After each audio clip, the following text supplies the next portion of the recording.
because we are all sinners. What is sin?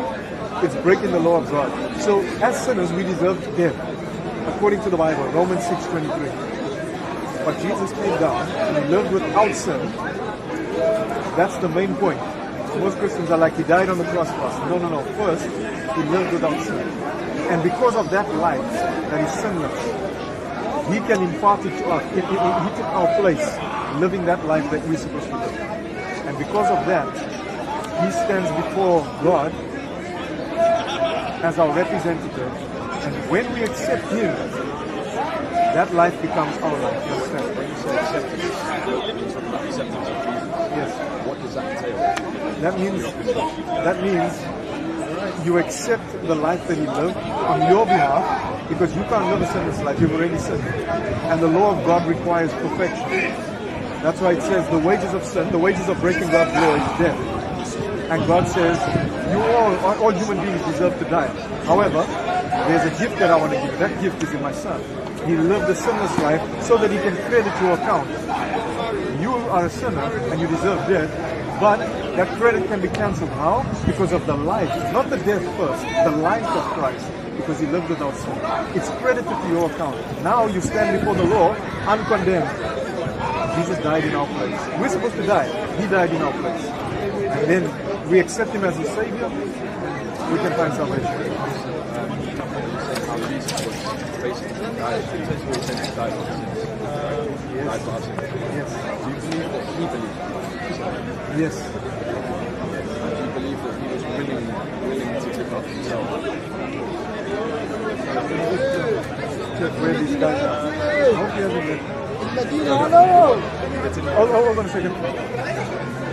Oh, there he is. Okay, sorry. Yeah, so can you repeat the question? So I'm saying, do you believe that Jesus himself said that he was to die? Good? Yes. Very good. Do you believe that he believed that? He believed that. He was, so you believe that. But you know, Where are you going? that's the case. Why is it that when he went, like he was with his companions, Yes.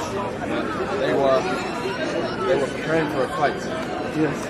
He wasn't willingly giving himself up to be executed, crucified.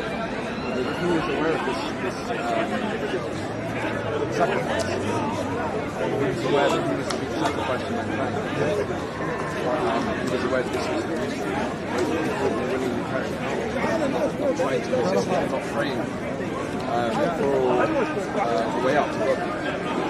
Okay, what's interesting is Jesus begins his public ministry at the age of 30, according to Luke chapter 2 and 3.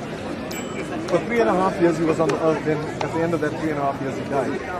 But what we see is that time and again they tried to take him by force, and then he somehow got away from them. Time and again, we can see that in Luke chapter 4, you can see that in other places in the Gospels. But when we get to Matthew 26, at the end of that 3.5 years, when the army comes to him in the garden while he's praying, he doesn't resist. And it's interesting because the disciples probably thought, okay, let me not say probably, they had seen at other times Jesus get away. But this time, Jesus is permitting himself to be arrested, and then when Peter takes out the sword and chops one of the high priest's ears off, Jesus said, don't you think I can pray to the Father now, and he can send angels to protect me? So then he allows himself to be taken away. When you say about allowing, these people are stationed as a defense, fell asleep. You know, when they came to take them away, as you said, the ear was cut. Yes. They were stationed as a defense. Yes. One of them, more than one, fell asleep. Yes.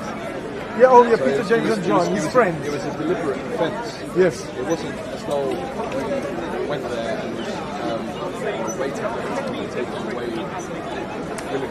I think you need to read the Bible again, because it says, he said 3 times to the disciples, guys, we're going to Jerusalem, they're going to betray me, they're going to mock me, and they're going to put me on the cross. 3 times in different parts of the Bible you see that. And then when he gets to Gethsemane praying, he actually says, behold, the hour is at hand. They're coming to get me now. So Jesus knew that they were coming for him. Knowing that. Yes. So you want to stay around? I'm giving him money.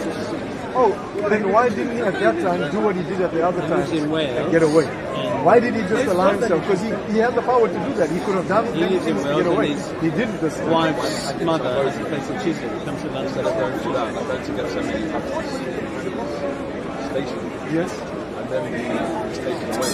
Why Yes. not just willingly hand himself in that place? Why not hand himself? Instead of going to the Garden of Gethsemane Yes. and going through what he did, having this disciple station, why not just hand himself in the execution?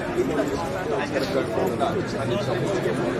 If he's a willing sacrifice. And he was a willing sacrifice, I believe, but there was a part that the Jewish nation played, and including Judas.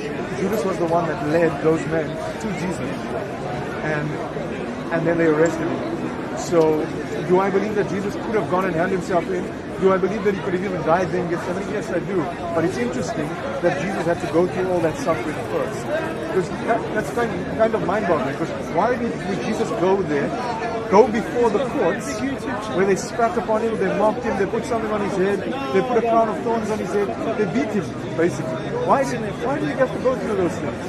You know, I believe the reason why is because he wanted to demonstrate, or even God wanted to demonstrate, that when we have a connection with the Father, it doesn't matter what circumstance can come to us, we can still live without sin. That's the main issue. Remember I said earlier on, before we get to the cross and Jesus dying, the main reason that Jesus came to this world is not only because dying on the cross. He had to live a sinless life first. Why? Because in the beginning, Adam and Eve failed him. So Jesus says, okay, I'm going to come and I'm going to demonstrate that obedience to God's law is possible as a man. Like what you're saying concerning Jesus, Yes. he had to perhaps the greater teaching, Yes. demonstration, for example. Yes. What I notice is that when it comes to like Jesus, Yes. what his mission is, Sorry, Kyron. I just want to keep these guys in view, because if they leave me, I'm going to be in trouble. Where are they? The guy that's giving me a lift over. Sorry about this. wait. Where have they gone now? He was just here a second Oh, ago. sorry, we're here. You can come back. Go look for them. We're here. Okay, yeah, just give me a second. We're here.